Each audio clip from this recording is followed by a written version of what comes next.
5 soldiers wounded at Fort Stewart in Georgia. The gunman, an Army sergeant, in custody. We will have the latest. After the president's special envoy meets with Putin in Moscow, word of a potential summit and a possible end to the war in Ukraine. The Texas redistricting confrontation spawns a bomb threat in Illinois and threats of a federal dragnet to bring Texas Democrats back.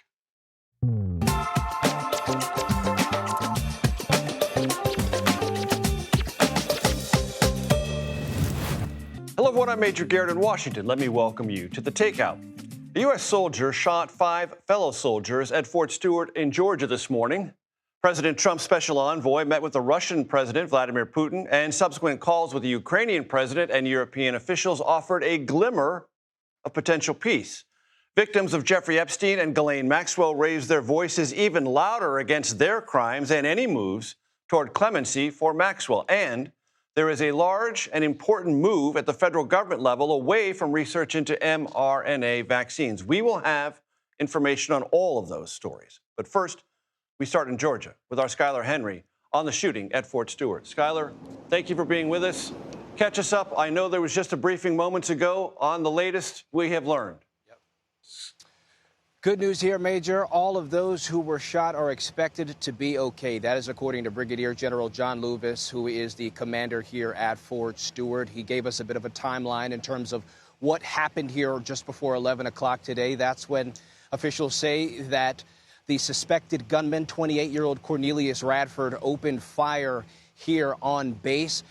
Essentially a workplace shooting, for lack of a better phrase, injuring 5 of his fellow soldiers before being subdued by other soldiers who happened to see what was going on, tackling him and waiting for law enforcement to then arrive. We got a bit more of a breakdown, essentially detailing what happened here, while also learning a little bit more about Radford himself. We know that he is 28 years old, from Jacksonville, Florida, has yet to see combat. Officials are still trying to get to the bottom of exactly why he decided to do what he did. As of earlier today, they say that there are no records or incidents of note as it relates to disciplinary actions. Something of note, however, is that officials say that Radford opened fire with his personal weapon, not his military service one. So they are still working to figure out exactly what prompted all of this. We know that he has been interviewed, has been questioned. He is being held right now, awaiting further detentions. Pardon that, we are on an Army base after all, so that was what that loud explosion was there.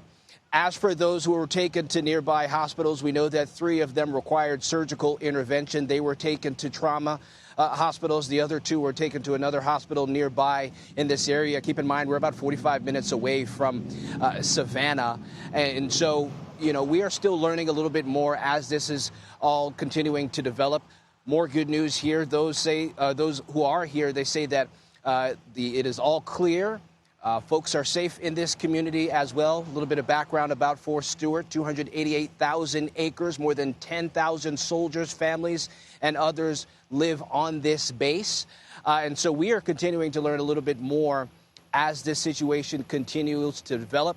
But again, the 5 who were shot earlier this morning expected to make a full recovery. The suspect who opened fire is in law enforcement custody, and all of the surroundings here in and around the base appear to be okay. And Skylar, there is probably a bit of a delay, so I want to alert our audience to that. But let me ask you this. You said that other fellow soldiers subdued the suspect. Did that happen without incident, meaning he was not injured, no gunfire was required in that process? As far as we know, there is not any reports of any sort of traded off gunfire of any sort. What Brigadier General Lubis said was that the soldiers who happened to see what was going on noticed that the suspected gunman Radford was opening fire, and that is what prompted them to take action immediately, ultimately tackling Radford to the ground, subduing him until law enforcement was able to get there and apprehend him. And as I pointed out, he was questioned. We are waiting to learn more if we get more information this evening as to what could have possibly been a motive, whether there's any sort of mental health situation, if there was some sort of frustration at work. We don't know those answers just yet, but officials say that they are working to try to get to the bottom of why what happened here earlier today happened. with all the latest details for us. Skylar Henry, I much appreciate it. Thank you, sir. The White House says President Trump is open to meeting with Russian President Vladimir Putin and Ukrainian President Volodymyr Zelensky together. The New York Times has reported that Trump told European leaders he wants to meet with Putin next week, and then possibly all three presidents would get together shortly thereafter. That's according, again, to the New York Times. We are just 2 days out from the White House's meeting President Trump's deadline for Russia to reach a peace deal with Ukraine. If that doesn't happen, the president has threatened to impose severe economic penalties on Moscow and countries that buy its oil. One of those countries, very big one, India. Special Envoy Steve Witkoff met with Putin today at the Kremlin, and Trump said that conversation was, quote, highly productive.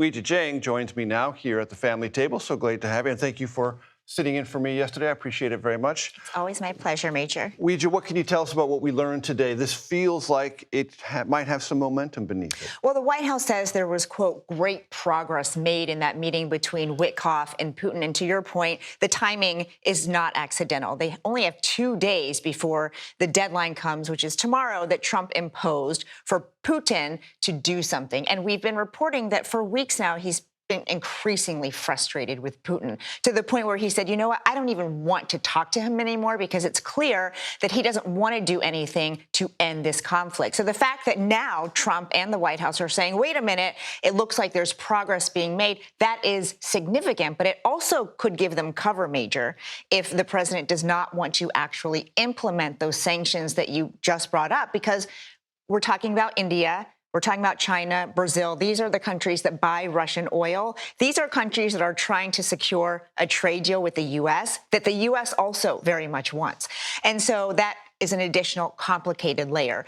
But you're right in that the president wants to end this war. He said it was going to be easy before he came to office. And then he said, well, Putin has been much more of a problem than I thought he would be. So the fact that he's not turning around completely, but at least turning to look the other way, to come back toward let's work on this together, is significant. And Volodymyr Zelensky stands out to me in the last couple of 48 hours because there was a conversation before and a conversation after. And that kind of, if not coordination, certainly cooperation in terms of checking notes before, comparing them afterwards, indicates a kind of closeness that we were not observing 3 or 4 months ago. Not only that, closeness between, two principals here, but also sharing notes with key allies. We know that the president got on the phone with the Prime Minister of the UK, with the Chancellor of Germany, with the Secretary General of NATO, to talk about this very substantial meeting between Putin and Witkoff. Now, we don't know for certain that he said, I plan to meet with Putin and Zelensky, or put a time frame on that. But as you mentioned, he says he is open to meeting with both of those leaders because he wants to broker an end to the conflict. But yes, to your point, Major, we all remember the Oval Office, yep, of course. So the fact that now, Trump is so willing to be in close contact with Zelensky shows, that he has sort of repaired that relationship. Zelensky has somehow gotten back in good graces. And I think that's in big part because, as Trump continues to mention, Putin is not coming to the table. Well, at least he wasn't. So we'll have to see how much real progress is made. And also the White House will, of course, be monitoring any other military actions Russia takes in Ukraine in the next couple, 3 days, because that always ticks the president off when there's a conversation and then there's some additional bombardment, drone or otherwise. Weijia Jiang, as always, thank you very much. You're welcome. Here's a question. What does Talleyrand have to do with Texas redistricting and the confrontation over it that's led to bomb scares, the specter of federal law enforcement manhunts, and possible expulsions? Well, as you might imagine, I have an answer. Charles Maurice Talleyrand was French foreign minister during John Adams's presidency. To avert war with France, Adams in 1797 dispatched 3 Americans, there's no video of this, but it's true, to negotiate a settlement with Talleyrand. One of those Americans was Elbridge Gerry. Now, most TV essays about gerrymandering, the drawing of district lines for partisan gain, focus on Elbridge Gerry, since he was the first to do it. In Massachusetts, drawing as governor a district that looked like a salamander, thus creating the name Gerry and Salamander, gerrymander, that lives with us today. But here's the key question. Why did Elbridge Gerry do that? What was his motive? In part, it was because Talleyrand demanded a bribe. The brief history goes like this. Talleyrand would not negotiate with Jerry or the other two Americans sent by President Adams without being paid. The Americans refused. That Scotch negotiations meant to avert war with France. This failure intensified war fervor in America as Federalists under Adams were hostile to France. At this time, Jerry, an early backer of the American Revolution and signer of the Declaration of Independence, was a nonpartisan, neither a Federalist loyal to President Adams nor a Democratic Republican aligned with Thomas Jefferson and a little bit more friendly to France. Now, I'm condensing things here, but Federalists turned on Jerry, bitterly blaming him for harboring French sympathies and ruining negotiations. Wounded, Jerry became something he had never been before, a hardened Democratic Republican partisan, willing ever more to go to extremes to exact revenge and expand political power, which he did in 1812 with his now famous gerrymander. That tactic lives with us today in a struggle over Texas that's spilling into California, New York, and Illinois, all because Talleyrand demanded a bribe. Democratic member of the Texas House of Representatives, Ann Johnson, joins me now. Ann, I'm sorry to impose that mini essay upon you, but give me the latest from your perspective on where this standoff is, when, if ever, Democrats will return to Texas, and how this might be resolved. You're seeing Texas Republicans take that partisan extremism to its furthest point. Just yesterday, one of my colleagues said they are doing this simply because they can, not because it's the will of the Texas people or anything that any of us want, but they are doing it purely for political, partisan, Republican motives. They are doing it to help Trump. As you know, last year, North Carolina, they had him steal 4 seats. He has now passed his big, ugly bill by 1 vote. He is deathly afraid of the voters and unable to run on a policy because the policies he's inflicting on Texans and Americans every day is bad. And so he has now asked Texas to steal him 5 seats to rig the outcome of the next November 2026 election. And as Democrats, we are not willing to stand for it. When are you going to come back to the state? Well, our goal here is to defeat this particular special session. And as you know, the governor calls it for 30 days. And so we have towards the end of August to finish out this session. And then at that point, everything resets. And you go back to Governor Abbott. What do you want to do? What do you want us to talk about? And special sessions are supposed to be just that, special. They're not supposed to be overtime plays for purely partisan gifts. It's supposed to be addressing things like flooding or human trafficking or any other crisis that affects everyday Texans. But that's not what my colleagues did. We have been there for 2 weeks. In the middle of any other crisis that's happening, there was one bill they put forward, and that's a redistricting bill for Trump. And so when we defeat this session, it will be up to Governor Abbott to determine if he wants to call us back and what's his priority. Does he want us to talk about the issues important to the people of Texas, or does he, again, want to give Trump the gift of stealing 5 congressional seats before the next election? There is no such thing as a brief bomb scare. Whenever it lasts, it's traumatic to anyone involved. And a building was evacuated in Illinois where many Texas Democrats were. Do you and your colleagues feel unsafe in this present moment, and are also, in addition to that, whatever that aspect of fear that continues is, are you nervous about federal law enforcement coming to try to arrest you? First off, I want to thank all of the local law enforcement officers who have responded. Yes, it happened. We are safe and we are undeterred about the important thing that we have to do. I'll tell you, we continue to experience threats and harassment. And so right now, when you make this allegation that Trump and federal authorities might be trying to make an arrest on us, I want everybody to remember Trump's afraid of the voters. He asked Governor Abbott to steal him 5 seats. He is now threatening federal arrest to come get us, force us back in our spot so that he can again do a power grab. None of this is American. All of this sounds like a dictator desperate to hold on to his power, and it should scare everybody in this country that we've reached this point. It is why, as Texas Democrats, we are reaching to the nation to say these are not normal times. Please step up and find the courage to let them know that they have gone way too far. Will you and fellow Texas Democrats take extra precautions going forward? I mean, we've taken precautions. We have known from the beginning, unfortunately. I think we all know the climate, the mood of where we are. I'm your former chief human trafficking prosecutor in Houston. I've had my life threatened plenty of times by criminals. I never thought it would be coming from the governor, the attorney general, or the president of the United States. And so this is a shocking moment. And I think it highlights just how far off the rails the Republican Party has gone, how un American, how undemocratic they are, and why everybody needs to pay attention to what's happening in Texas. This is no longer just about Texas. This is about everybody maintaining their voice, their right to vote nationwide, and not rig the next election to benefit Trump. And Johnson, I appreciate your time. Thank you. Thank you. Pleasure to be here. Brian Harrison joins me now. Brian, you were on our show Monday. I thank you for that time. You have time now. You just heard Ann Johnson, un-American, off the rails, anti-democratic. I give you, again, a forum to respond because I want to hear both sides of this argument. Oh, my goodness. Complete and utter nonsense. Okay, she doesn't care about doing the will of the voters of the people of Texas, and I know this firsthand.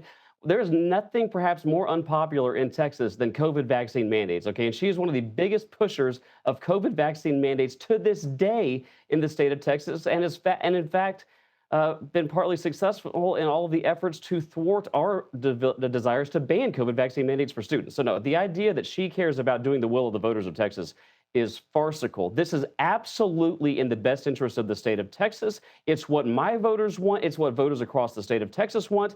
And listen, the facts could not be more 180 off as presented here. Texas is doing something that Democrats have to respond to. That's nonsense. Okay, blue state after blue state after blue state has been gerrymandering the heck out of their states for the past 10 years. And you don't have to take my word for it. The data proves it. 9 years ago in the U.S. Congressional elections, Republicans had a 1-seat popular vote advantage, but had a 45-seat advantage in the U.S. Congress, compared to just last year where Republicans had expanded the popular vote to 3% nationwide, but only had a 3 or 4 seat margin in the U.S. House. Well, why is that? It's because the liberal Democrats in the liberal blue states that all my liberal Democrat colleagues are hanging out and hiding, shirking their constitutional responsibilities to be here doing the people's business. Those blue states have gerrymandered almost all the Republican seats out of their states. And most of my colleagues are hanging out in Illinois, and it's impossible to overstate the hypocrisy of that, because if Governor Pritzker knows about one thing and only one thing, it's how to gerrymander a state. Republicans in Illinois make up 45% of the vote, but Illinois only gives Republicans 15% of the vote. So here's the reality, the dirty little secret that the Democrats, like my colleague there right before me, don't want America to know. They have absolutely no problem whatsoever with states redrawing their congressional maps to maximize partisan political advantage. They're just angry that Republican states are finally getting around to redrawing their maps so that we can fight as hard for the future as they have been. Mr. Harrison, do you want federal law enforcement to go track them down in wherever jurisdiction they might be residing currently? I actually called on the governor to do that days and days ago. And that's the flip side of this story, quite frankly. Everybody wants to focus on the Democrats fleeing the state to thwart our redistricting efforts. And yeah, that's a big story.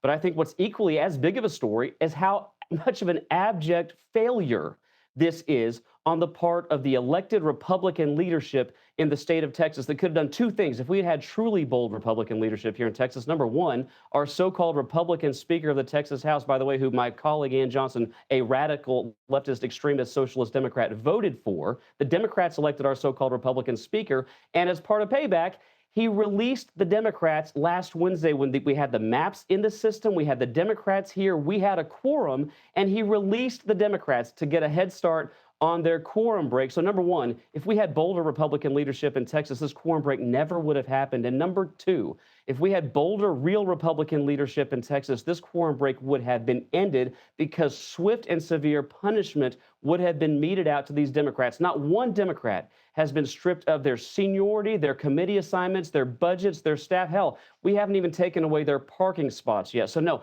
I continue to call on the leadership, the Republican leadership in the state of Texas, to do what the voters of Texas want, in addition to the redistricting. They want more than just bold rhetoric. They want bold action. They want these Democrats who are abdicating their constitutional responsibilities to be punished. Quite frankly, they want them arrested. They want them brought back so that we can get about doing the business of the voters of the great state of Texas. Brian Harrison, I appreciate the time, sir. Thank you. Always great to be with you. Still to come on The Takeout, the U.S. was the first to land astronauts on the moon. Will it be the first to build a nuclear reactor there? NASA's acting administrator, Sean Duffy, has a plan. Trump administration officials weigh releasing the recent prison interview with Ghislaine Maxwell, plus the family of an Epstein victim outraged that Maxwell is being listened to. The Trump administration ends nearly $500 million in vaccine development using mRNA technology. A professor of infectious diseases tells us what it means. The Takeout returns in 90 seconds. Welcome back to The Takeout. A source familiar with Deputy Attorney General Todd Blanche's interview with Ghislaine Maxwell tells CBS News that she did not implicate President Trump. On CBS Mornings, we heard from the family of Epstein victim, Virginia Giuffre. Listen. Why are we listening to a known perjurer? I mean, I think if anybody needs to be heard, it's the survivors. They should have a voice. They should have a platform to be able to stand on. And right now, all we're listening to is somebody that is known to be a perjurer. And so, you know, in terms of the testimony, like, I mean, to me, I think we need to be listening to the other side of things, which is the survivors and their voice, help elevate those. Department of Justice reporter Jake Rosen is here with me at the desk. Jake, always good to see you. It is, of course, important to note that in no way did anyone expect that Ghislaine Maxwell, talking to the Deputy Attorney General, would do anything but make sure she did not implicate the president, in whose hands holds any clemency or pardon power, when her conversation with the Deputy Attorney General. So that's news in that it is confirmed and noteworthy, but not the least bit unexpected. And in the same of which sources told CBS News that there is, in fact, a recording and a transcript as well, right? It is total standard operating procedure for any kind of conversation. Now, this wasn't a formal sit-down deposition, but it was a conversation with Maxwell, and her attorney was present to record that and have a transcription for your internal purposes to distribute through the government. And as Todd Blanche said, Deputy Attorney General, to potentially release that as part of this new digging that the Department of Justice and the Trump administration are doing, again, is not expected. But again, Maxwell has a lot on the line in the coming weeks. She's still facing pressure from the House Oversight Committee, who wants to speak with her.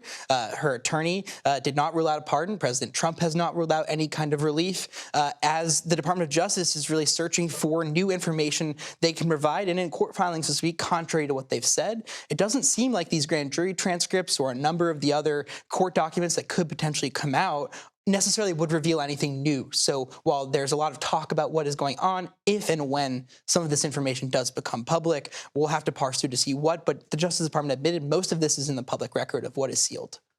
Right, but there's also records that exist within the Justice Department and the Treasury Department that have not been seen publicly, and that back in the day, before they were in positions of power, many significant figures in this Trump administration said ought to be released, and if they were placed in power, they would see that they are released. Yes, and that never happened, and I think that's why we've seen this House Oversight move yesterday for these subpoenas to relitigate some top officials' experiences in overseeing these investigations through different administrations, to hold people's feet to the fire again. Whether those depositions actually come through is yet to be seen, but to force potentially the Department of Justice to hand something over to a House committee sets up an intra-party battle of White House versus DOJ and Congress, but it also really sets up a potential future of will these people even sit down, and if there is anything new, what would it actually be that would result in some kind of red meat that would satisfy really this craving that has still lingered out there. Jake Rosen, always a pleasure. Thanks so much. A judge is weighing whether to shut down the migrant detention facility that some have called Alligator Alcatraz. Next, the arguments made today over environmental concerns at that facility. You're watching The Takeout.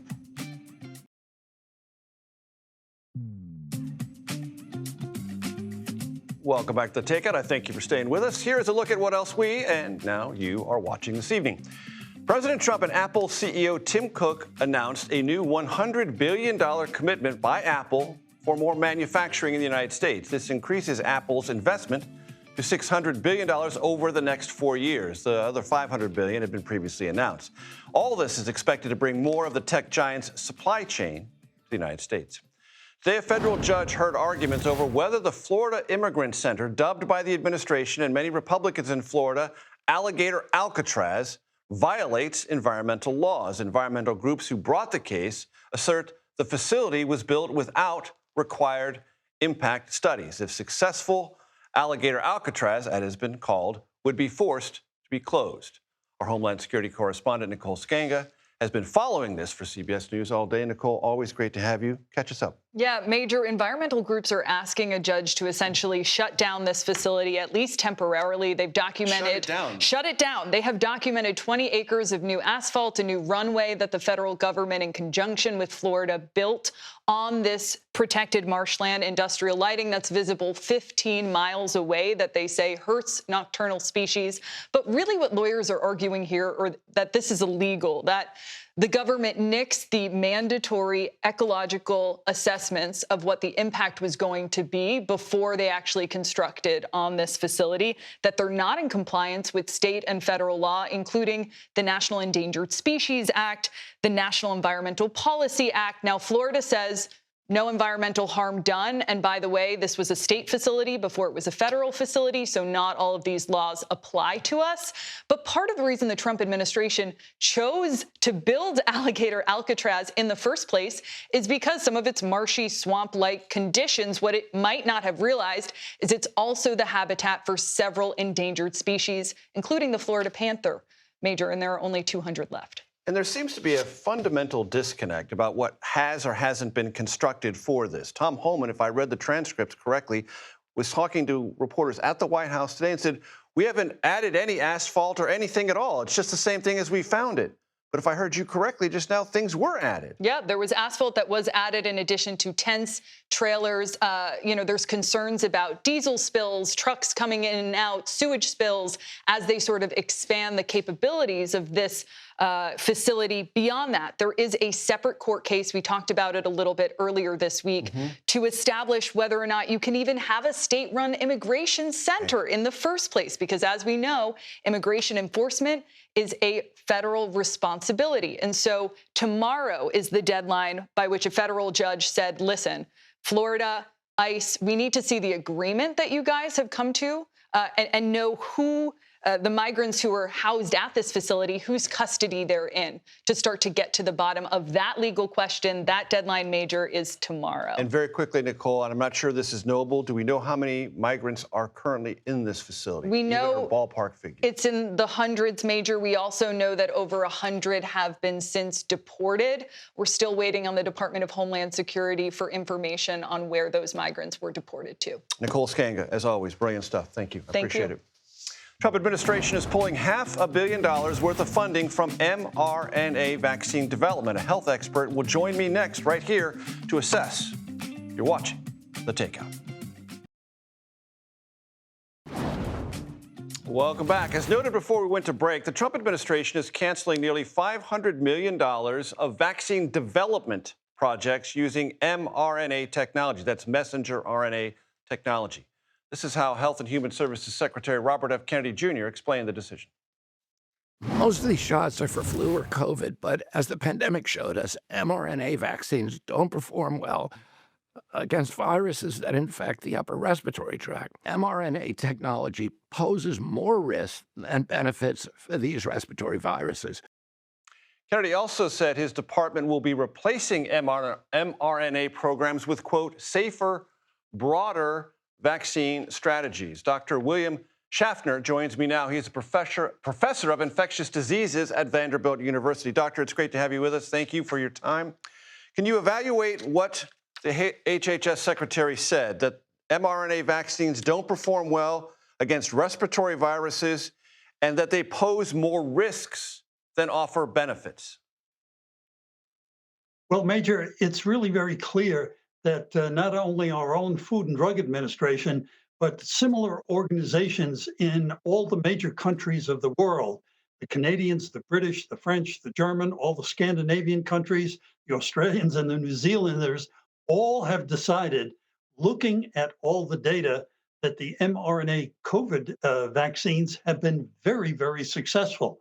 They have prevented millions of deaths, even more millions of hospitalizations, and are, with rare exceptions, very, very safe.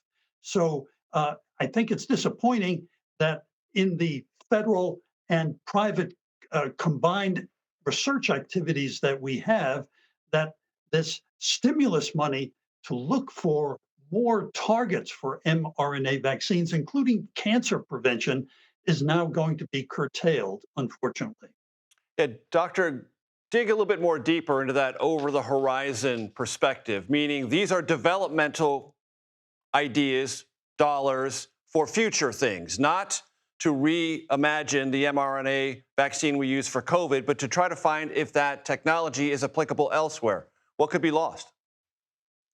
Yeah, that's correct. And this is a technology that we've studied now for over 20 years. So it's not, quote, new by no means, but it can be applied now to many other areas. And the most noble goal of medicine is the prevention of disease, the elimination of disease. And there are opportunities here for the mRNA technology to work in perhaps diabetes and certainly cancer, as I've said, as well as other respiratory viruses. That research program nationally will now slow down, unfortunately. And if, or perhaps I should say, when we have a new pandemic, we'll want to have the best vaccine technologies available. We ought to be looking at all of them and not restricting any. Doctor, the HHS Secretary Robert F. Kennedy Jr. said there will be an emphasis now on whole virus vaccines and novel platforms for this kind of research. Scientifically, what does that mean and what does that portend? Well, we have many vaccines currently available and licensed, and they've been developed using a variety of different technologies that have been updated over time, made more modern. And there are other technologies available that we should absolutely pursue, but we shouldn't foreclose the use of one very promising technology that the scientific community is quite excited about. Professor of Infectious Diseases at Vanderbilt University, Dr. William Schaffner. I appreciate your time, sir. Thank you very much. Thanks, Major. Tennessee Republican Senator Marsha Blackburn. She's entered the race for governor. Did so today. Next, our reporter panel will weigh in on that and many other political topics. You're watching The Takeout. Welcome back. Senators who want to leave the world's greatest deliberative body to become governors, rather. It's becoming a thing. Michael Bennet leaving the Senate for Colorado. Marsha Blackburn today announcing in Tennessee. Add to that Tommy Tuberville in Alabama. Joining me to discuss this and much more in the political space, congressional reporter for Notice, that's News of the U.S., Daniela Diaz, and national politics reporter for The Hill, Julia Manchester. Great to have you here. Good to see you. Marsha Blackburn heading to Tennessee, probably definitely eyeing a Trump endorsement and has to be considered the odds-on favorite. Absolutely. She is definitely seen as someone who's a very faithful supporter of Donald Trump in the Senate. And she was an early Tea Party person, which was the precursor to Trump. Exactly. And she was in the House. Right. She was a House member before she became a senator.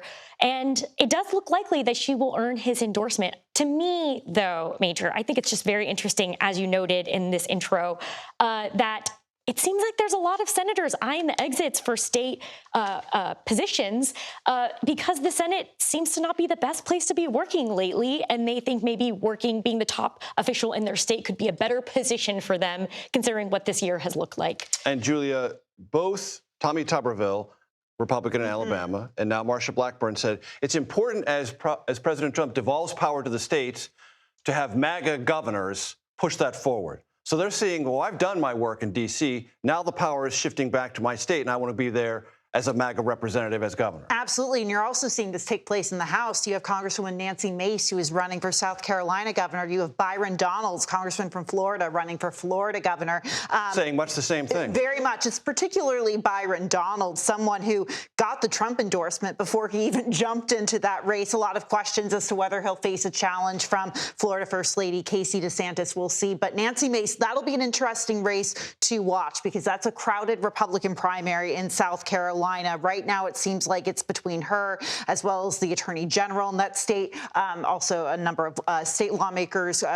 Congressman Ralph Norman is running, so definitely a primary to watch. I want to catch you up on something the president just said at the White House. He said there's, quote, a good chance of a meeting in the not too distant future between Vladimir Putin, him, and Vladimir Zelensky. We don't know the exact sequencing, but it seems, Daniela, something kind of shifted in the last couple of days, and it's now coming to the surface now. Right. It looked for a long time that it didn't seem like Putin wanted to be in these negotiations between Zelensky and Trump. And you could see that Trump was incredibly frustrated because when he was campaigning, he said, I could fix this. I'm going to be the deal maker. I'm going to be the one to solve this problem. And as we've seen over the last couple of months, it's easier said than done. So potentially something has changed. This is good news for the front between Russia and Ukraine and the war that's been happening in Ukraine. But of course, we've seen this happen before. We've seen in very public stages, Trump meet with Zelensky, have, tough conversations there with Putin behind closed doors, rehash some of the conversations there. So we'll have to see what happens. But I believe that a lot of lawmakers are very, very optimistic that something can come out of this. Julia, I want to talk to you about something we don't have formally on the Takeout, not yet at least. We don't have a Ruben Gallego watch, but maybe we ought to develop one because not only is he going to Iowa, he's written an op-ed in the Des Moines Register talking to Iowans about Democrats. I'm fighting for a future, he says, where every Iowan gets the same shot I did and better, and I'm not afraid to name names or speak hard truths. The only place he hasn't been on the primary calendar is South Carolina. I'm sure that's coming, but New Hampshire? Right. Iowa? He'll probably head to Nevada. It's nearby in Arizona. There's something going on here. Absolutely, and he's put out also a number of slickly produced videos kind of teasing this upcoming trip to Iowa. But look, this is Ruben Gallego doing what a number of Democrats are doing right now, dipping his toes in this 2028 pond, trying to test the temperature of where Democratic voters are in early Democratic primary and caucus states. Now, Iowa is interesting for Ruben Gallego, and you're seeing a lot of Republicans point this out today. Ruben Gallego was very critical of the Iowa caucuses in 2020. Obviously, that was a very big debacle for Iowa Democrats. Republicans very much trying to bring that to the forefront today. House Republicans, Senate Republicans. So maybe some backlash there. What I'm interested also in, Danielle, is how much, if at all, those who are dipping their toes in these Democratic 2028 waters are weighing in on Texas redistricting and the battle therein. Obviously, Gavin Newsom is all in California, but others, obviously J.B. Pritzker is. But Gallego's not saying a whole lot about that. Others aren't. It's curious. It is interesting and definitely political choice, right? I mean, Gallego fastens himself as a more moderate Democrat. That could be intentional for him to instead be using his message, his appearances in Iowa and New Hampshire to speak more against the Republican one big, beautiful bill that just passed a couple of weeks ago. But it's interesting that you're watching J.B. Pritzker and Gavin Newsom really fight against what's happening in Texas, seeing that as a winning issue potentially in their own states where they're trying to counter that. And to be fair to Senator Gallego and anyone else who's not a governor, they don't have a ability to weigh in, whereas Governor Pritzker and Governor Newsom, especially Governor Newsom, very well might. Daniela Diaz, over here, guy, number 2. Okay, Daniela Diaz, she's over there. Julia Manchester, I'm right here. Thank you very much. Thank you. NASA is fast-tracking a plan to put a nuclear reactor on the moon. This in hopes of becoming the first country to do so. Other competitors, Russia and China. Will the U.S. win this newest global space race? Well, we'll find out, or at least try to, next here on The Takeout. Welcome back. Transportation Secretary Sean Duffy, who was also the interim head of NASA, announced expedited plans this week to build a nuclear reactor on the moon as part of a new aged space race. Listen.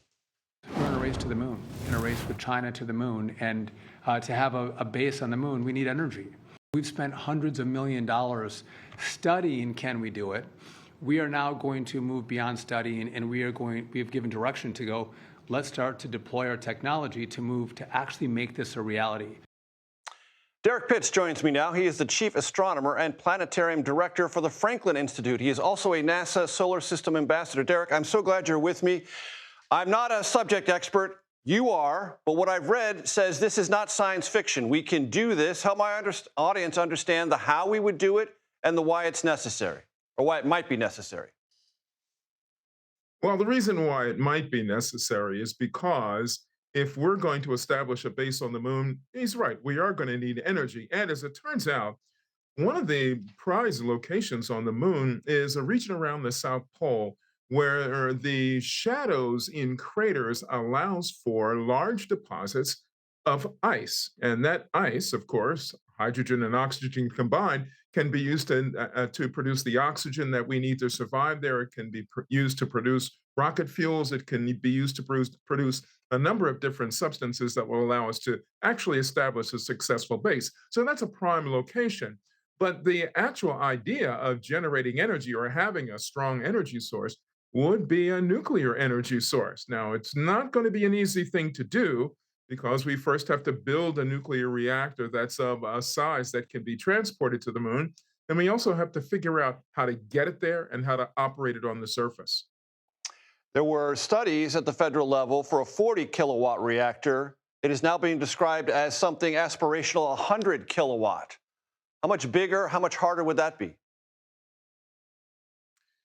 Well, if we're going to double the size of the output, we're certainly going to have to multiply up a number of things. Number one, we have to multiply up the supply source that's going to provide the power for the nuclear reactor. We have to also figure out what the cooling system is going to be for this. And we have to figure out all of the other infrastructure that goes around a plant. So the bigger we make it, the more complicated it's going to be. One of the other factors I mentioned just a moment ago, Major, is that we also have to figure out how we're going to get it there. Right now, we do not have a rocket that can lift the payload of that size out to the moon. So we have to get a rocket together that can do that. Then we have to design this nuclear power system in such a way that it can fit on the rocket, be transported. And then we have to design it also in such a way that it can be assembled by a team of astronauts on the moon. So we have to think of the idea of the 1/6 gravity of the moon as well, because that will also complicate both the assembly, the construction, and the operation there. The stories talk about a goal of the early 2030s. Listening to you just now, Derek, that sounds really, really ambitious, almost comically so.